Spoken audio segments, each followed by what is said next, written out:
Hey everyone, welcome back to ShePropTalk. Today we're doing something a little different. This is the first of several episodes that are hosted by other SheProppers. Today's guest host is Pixie Bomber Cosplay, and she chats with ballgown masters MommaSammu and PinkofY Cosplay about a very important topic that we could all use a little help with. How do you use the bathroom in a ball gown?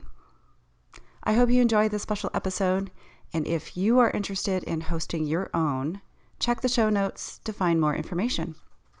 Thanks for listening, and I hope you are all staying safe and sane during these crazy times. Welcome to ShePropTalk. I'm Renee, known as Pixie Bomber. Today's podcast episode is on Potty talk. Let's face it, it is a hassle to undress and redress to use the bathroom at conventions. I have brought on two guests who have skills in using the bathroom in unique ways. You're about to hear a conversation with these two Pacific Northwest cosplayers. We'll begin with a funny story related to the bathroom, so don't fall in. My story was at Emerald City Comic Con where I was wearing a two-piece dress and I hopped out to use the restroom. As I was hopping back in, somebody asked for my photo. Thankfully, it wasn't like near the stalls. It's kind of a waiting room. But of all the weird places to get asked to get a photo in a 5-foot gown, the bathroom was the place to do it. My first guest is Lori. Hello, hi, I'm Lori. You can also find me on Instagram as PinkofY. And my funny bathroom experience is the fact that often when I'm going to conventions, I'm with my 6-year-old son, and I was helping him use the bathroom, and I was trying to make sure everything was good and out of the way. And although I had my badge secured to myself, my son's was like loose, so I'd moved it to the side to try to keep it out of the way. But once I got him all back in his costume, I dropped his badge in the toilet. Luckily, being plastic, I was able to clean it up, but just to remember to keep those props and badges secure when using the bathroom. And next we have Sam. Hi, I am Sam, known as MommaSammu on the interwebs. My best bathroom story is probably from actually when I wore a ball gown in my day-to-day life. I was working in a warehouse, and I wore my full Cinderella ball gown to work for the day. I was able to go to the bathroom and get quite the great looks, as well as drive an electronic pallet jack in a ball gown and corset, which got some great looks from my coworkers. We'll be discussing how we've overcome these challenges and we've been successful in staying fully dressed while going to the bathroom. The first topic is that we don't have any personal experience, but the Go Girl female urinal device, or is sometimes called the pee style, is basically your pee standing up with the funnel attached to you, and it creates a nice aiming, so you can just stand and aim straight into the toilet while you go. Jennifer Lawrence used this when she was in X-Men, and Katy Perry has used this as well in her Met Gala dresses and when she's all strapped in for her music videos. Sounds like definitely an interesting device. Like I've never used it, but honestly, I'd be down to try it. Yeah, I've been interested in myself to give it a try. That I know my aunt, who's in her 70s, recently took a trip to the Himalayas in the fall and did a lot of hiking and out there, not access to a bathroom, and she brought either the Go Girl or the She Go, and she practiced some before she left, but she managed to be able to go outside in a monsoon in the Himalayas, and so it worked out for her. Yeah, that coupled with like the historically accurate crotchless bloomers, like go. Sometimes our costumes are a little restrictive in our arm movements, or they're too wide for us to reach around and cleanse our bum. And I don't know how many handlers and friends you're that close with where you want them to wipe your bum for you. So there is the comfort wipe or the freedom wand, which attaches toilet paper or a moist towelette to the end, where it helps you give you a little bit of extra length on your arm just to reach up and under and make things all clean and fresh. Yeah, definitely very, very few people who would be comfortable doing that for someone. So good tools. Yeah. It's good to know that there's options out there if you need them. Yeah, because there are ways to be able to reach, but it's some people just can't do that with their joints. So no. Now we will transition into wearing gowns, which is most of our experience that has been with using the bathroom. Because sometimes, like myself, I walk into a con wearing a 5-foot wide ball gown, in a corset. And I was like, okay, how are we going to make this happen? First, I made Kaylee Shindig dress. After doing all of my research, I learned that the actress herself, Jewel, hated the dress because it was a full one piece with hoops that she had to awkwardly try to use the restroom, and it was not fun for her. So I learned from her experience and intentionally made it two pieces. Sam, haven't you as well made two pieces intentionally? Yes, absolutely. I have my first ever experience with a heavy gown. With that was one piece. It ended up putting so much weight on my shoulders that the weight of the dress it blew out the back closure, and I had to use the sleeves to tie it on. So, two-piece dresses from then on out. Not only for that, but for again going to the bathroom purposes. I have my Cinderella dress. I have two options for that one. I'm able to both slip out of it but as well as being able to lift it out of the way, but I'll cover that later. Yeah, two-piece gowns, definitely the easier to bathroom in. When I made historical Poison Ivy Antoinette, it was technically a two-piece gown, but once I was in, I was not coming out of that. Mm-mm. And so I used the method that Sam had mentioned, where you grab it from the hoops. Sam, can you explain a little bit more in detail what that looks like, feels like? Mm-hmm. When wearing a ball gown, you have a whole lot of layers. There's hoops, petticoat, your slip, your overlayers. But at the very bottom is that hoop skirt. Sometimes you'll have a slip or like a fluff layer under that, but most of the time it's the hoops are your bottom. So with most hoop skirts, you're able to kind of push them off to one side and lift your hoops in actually the front. So for just basic go and pee, go number one, you can lift your hoops up in the front and actually straddle the toilet, and that is you once you grab your hoops, you know you have your bottom layer. You know you're not missing anything and nothing's going to accidentally go into the toilet, which is literally the worst case scenario. This is what we're trying to avoid. So, it's once you have your hoop, you know you have your bottom, and it's a lot easier to kind of reach under and get to everything. It definitely feels like you're kind of reaching around like a large bundle of, I don't know how many people would know this bundle of hay. I was a farm girl, but just like reaching around a very large just bundle of sticks or something that you're kind of reaching out of the way, and you can kind of reach under. It's hard to explain without how like having people do it. Like you're taking a whole bunch of hula hoops and you're gathering them all up around your chest. That's pretty much what you're doing.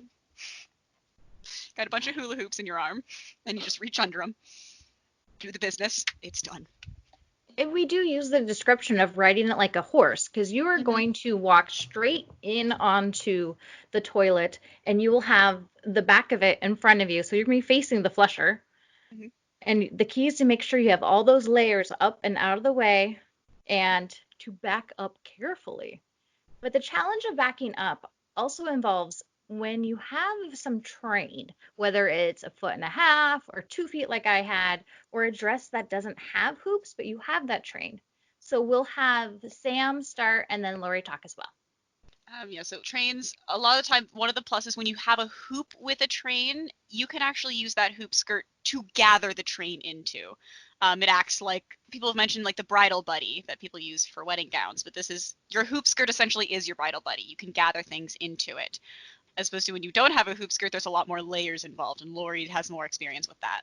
Yeah, so with mine, I didn't have a hoop skirt. The one that I can relate to is that I did the Princess Buttercup wedding gown, and it has a fairly long train, but no sort of like undergarments or anything, being medieval type style. The main thing, not just for bathroom ease, but also just getting around the con, is to be able to bustle it, to already have either snaps, although lots of times with the weight, they won't be secure. So I ended up using hooks and eyes to be able to kind of bustle up, pull up the back of the train in different parts on the back of the dress. And you can look this up, that a lot of people do it with wedding gowns and things to be able to have it out of the way and up off the floor for most of your time, unless you're doing pictures. But just having that much makes it much easier when you go to the bathroom to be able to gather it. And often even gathering it up, that you could do the riding a horse, like the reverse cowgirl or whatever reference you want to use for the bathroom, or just the fact that if you've already got it kind of bustled so you know it's off the ground, you can still pull it up. And often I just kind of end up with it up over my shoulder when I use the restroom, and that seems to work out. But if I didn't already have it bustled, it'd be a lot more fabric and stuff to try to handle all on my own. I think there's plenty of situations where ball gown or gown wearers of all types just end up like, nope, we've got a pile of fabric just in our lap, just the entirety of our gown just sitting in our lap. Yeah, yeah. Or it's off to the side, and then like you spill over into the stall next to you, and you're like, oh, sorry, I poured in my dress. Pretty much, just like, oh, sorry about the ruffles. The one thing I'm not a huge fan of, which you guys already mentioned, is the bridal buddy. Some of our fabrics that we use, some of our materials, if they go inside of basically a trash bag that you pull up, they're going to have wrinkles, they're going to have creases. And I don't know about you, but I spend a lot of time ensuring my fabric looks crisp and clean and ironed. And like shoving all that in a garbage bag just doesn't feel right to me. I would rather just have it kind of swish around and try to keep the best I can, rather than compromising the fabric. What are you guys' opinions on that? I've actually seen a bridal buddy, an actual one in action, and it works okay. But I think having used a hoop skirt, personally, I'd just rather just either gather it up in my lap, or I have a hoop skirt and be able to, you know, gather it up in that, because they're never quite big enough for the scale of gowns that we make. Let's be honest. The size of the bridal buddy, it is not big enough.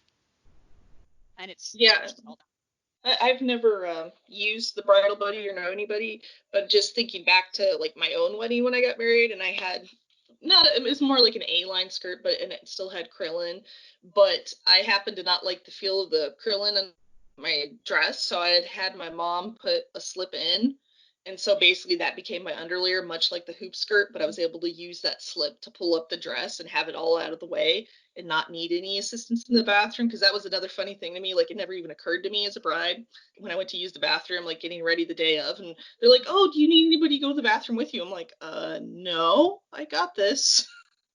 I don't know, I already have enough nerves. There's no reason to have somebody in the bathroom if you were, yeah.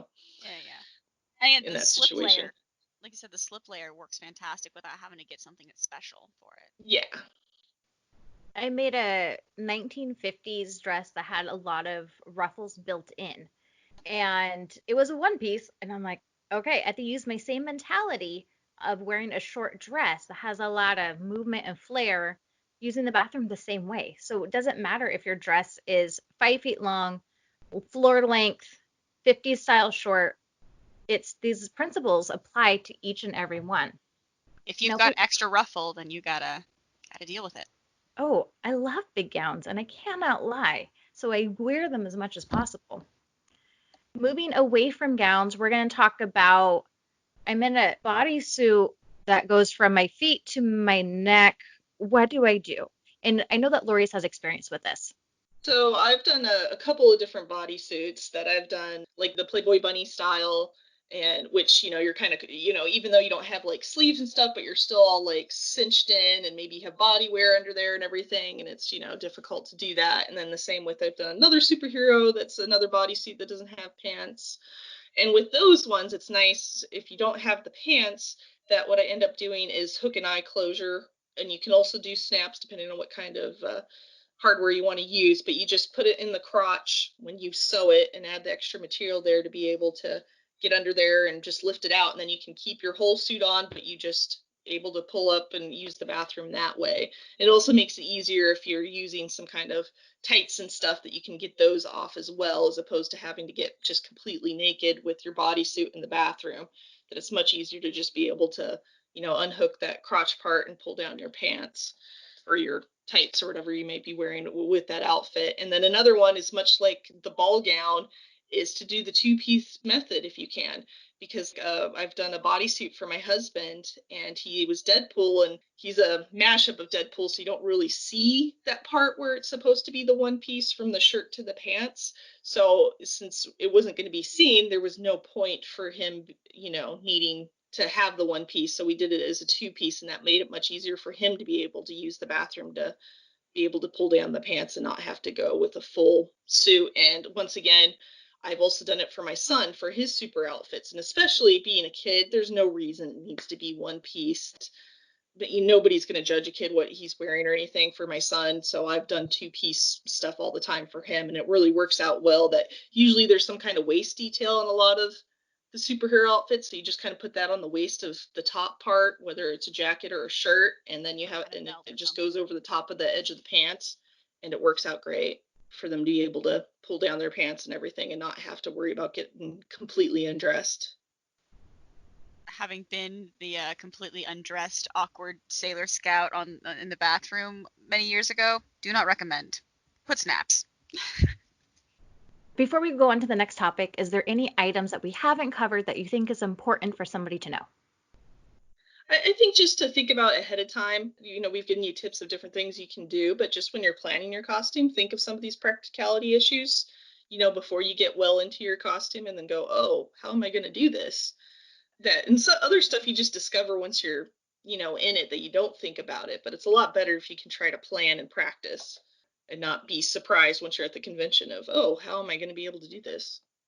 Yep, nothing worse than getting into a cosplay and realizing I can't get out of this until I'm done for the day. Yeah, that's why we're trying to give everyone tips and stuff, especially because you don't want to have to be in that situation where Learn from our mistakes. Yeah. And often people are very nice in the restroom. The other fellow cosplay ladies, often you can ask for assistance if you need something zipped up the back or something else. But if at all possible, it's best to just be able to be self-sufficient if you can. I think one thing I can mention is there are some times where you absolutely cannot be self-sufficient. One of my most recent builds is large enough and, extensive enough that, yeah, I have to have a handler. So in that case, know and plan, like if you know for a fact you're going to need someone's help, plan ahead of time and find someone you are comfortable with. And, I've been lucky enough to have friends that are very close, and I've had multiple bathroom buddies. Sometimes it has to happen. And even if you don't need it, it makes things easier. The Winter Soldier cosplayers have no use of one of their hands because their hands are completely armored up, and so suddenly you're in there with only one hand and you can't completely function with the other hand. And so sometimes asking for assistance or going together as a pair is very helpful. And then when you wait in the long lines, which do happen, you at least have somebody to talk to. I found with my larger gowns that the gender neutral bathrooms tend to not have as long of a line. It's a little bit more of like a trek, but if you happen to be in the vicinity of one, I've been able to drop my dress in the middle of that restroom, go walk into the stall, and walk back without an issue. But there are restrooms at cons that do provide a little more space in the bathroom. So if you know that facility ahead of time, just planning to navigate yourself around. For example, Emerald City Comic Con, the 4th floor and the 6th floor have a little bit larger bathroom compared to some of the others. Like Rose City Comic Con, that convention center, there's the lower floor bathrooms have like a little waiting area. You can generally drop a dress in. It's so helpful, and like I was saying about getting assistance in the bathroom, but also if you don't necessarily have a bathroom buddy to go with you, but maybe you're with your spouse, like I'm often with my husband, or if you're with another friend, but they're wanting to do something else, just being able to hand them your props or some of this stuff, so you don't have to deal with as much in the bathroom is really nice. Like if you can just be like, hey, here's my bag and here's my prop and stuff, I'll be back, and so then you're just dealing with your dress is really helpful as well. The last item I want to bring up is because of our choice to wear a large dress or a choice for us to be oversized, we don't necessarily fit in a standard stall, which pushes us into the stalls that are designated for those with disabilities. And I think it's vitally important that before that stall becomes available, checking the line behind you to see if somebody who has a disability needs it because of the space and the supports that are in that stall, whereas we need the size of it for our purposes. I don't want myself to go in front of somebody else who has the need, whereas I don't have a need. I have a choice that I've made. And if I have to wait an extra 2 minutes for somebody else, I think that's really important to have. Exactly. It's also a reason why it's important to be able to have your ball gown bathroom routine down fairly quickly so that we can use those large stalls without monopolizing. Having it down to a science essentially is very important. Having a plan before you get to con and before you're in that situation is really important. Fellow mothers and stuff out there probably got it down, because they often, if I have the choice to a larger stall, and I'm with my son, whether or not I'm in a large costume or not, but just it's a lot easier when I have two people to be able to use that, and we usually kind of know the routine and get that down so that we're in and out of people's way pretty quickly. As we close out, how can people find you if they have any further questions? This is Lori, and you can find me on Instagram as PinkofY, and you can also find me on Facebook as PinkofY Cosplay, and that you message me there or follow me there if you have any other questions about cosplay or other stuff. This is Sam, and you can find me as MommaSammu, MommaSammu, on Instagram, Facebook, Twitter, and Twitch, where I stream my making. You can ask me when I'm live streaming, or you can feel free to message me on Instagram. I'm pretty active on there. Happy to answer questions. And I am Renee. I am on Instagram at Pixie_Bomber. You can message me there. Also on Facebook, I am Pixie Bomber Cosplay. In SheProp members, you can find each one of us in the SheProp group, so you can ask a question, and we will happily do more potty talk for you. Thank you for listening.